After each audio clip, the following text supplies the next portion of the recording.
আসসালামু আলাইকুম। তোমরা সব কেমন আছো? আশা করি ভালো আছো। তো আমিও আলহামদুলিল্লাহ ভালো আছি।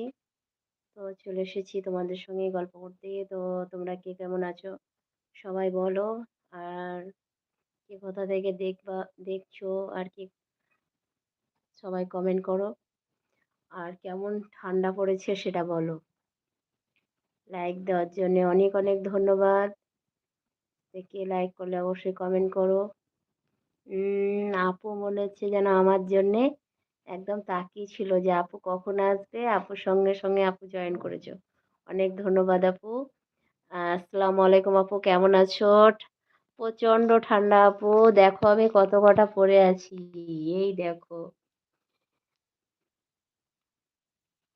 ২ টো চাদর, মাফলার টুপি অনেক কিছু পরে আছি আমি। প্রচণ্ড ঠান্ডা লাগছে। আমাকে এবার একটু ঠান্ডাটা বেশি।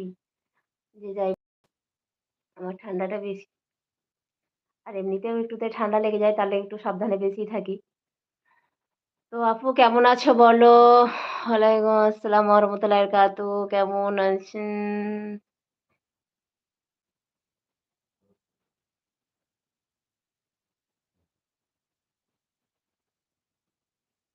হ্যাঁ, সত্যি আমি বুঝতে পারছি ওরে সত্যি তাকিয়েছিল। আমি বুঝতে পারছি আপু কি করব বলো সমস্যা লাইফে আসতে পারছি না। তো আমি আলহামদুলিল্লাহ আপু ভালো আছি। ভালো আছি। এখন আর লাইফে আসা হয় না। সময়ও করতে পারি না। আর তোমার আর কি বলবো একই কথা বারবার। বলতেও খারাপ লাগছে। মোবাইলটা রিচার্জ করা হয় না। এবার ওয়াইফাই নিয়ে আমার ছেলের কাছে ওয়াইফাই নিচ্ছি আর ভিডিও করছি। তার জন্য ধরো লাইফে আসা হয় না। ও তো সবসময় বাড়িতে থাকে না। আমি ভালো আছি আলহামদুলিল্লাহ। আলহামদুলিল্লাহ আপু। ভালো থাকো। আমারও হ্যাঁ, আপু সত্যি আমাকেও ঠান্ডা সত্যি অনেক বেশি আমার। আসসালামু আলাইকুম। কোথা থেকে দেখছো? সবাই কমেন্ট করো আর সবাই লাইক করো। আর তোমাদের দিকে কেমন ঠান্ডা তাই বলো? আমাদের এখানে তো প্রচন্ড ঠান্ডা পড়েছে। এই দেখো লেপের মধ্যে পা ভরে বসে আছি। কি করব আর একটু পরে যেয়ে খাবার করব।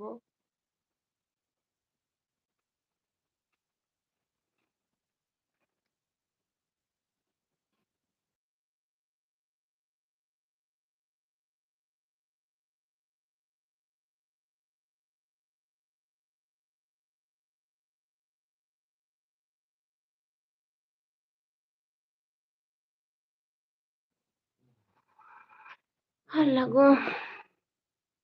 আপু সবাই আলহামদুলিল্লাহ আপু ভালো আছে। কদিন ছোট ছেলেটার শরীরটা খারাপ ছিল। আল্লাহর রহমতে এখন একটু ভালো আছে। অনেক ওই গ্যাস-ট্যাস টানিয়ে এগুলো অনেক ডাক্তার দেখিয়ে এখন ভালো আছে। অনেক সর্দি লেগে গেছিল, অনেক কাশি তোমার খুব কষ্ট পেল। এখন সম্পূর্ণ কাশি সেরে যায়নি, এখনো আছে। তো ডাক্তার রক্ত পরীক্ষা করতে দিয়েছিল। তারপরে বুকের ছবি এগুলো ধরো করা হয়নি এখনো। হসপিটালের মেশিনগুলো সব খারাপ আছে তার জন্যে করা হয়নি। তো আবার ওগুলো করবো পরীক্ষা করে তারপর ধরুন ডাক্তারকে নিয়ে যাবো। তাই গেলাম না। ওয়ালাইকুম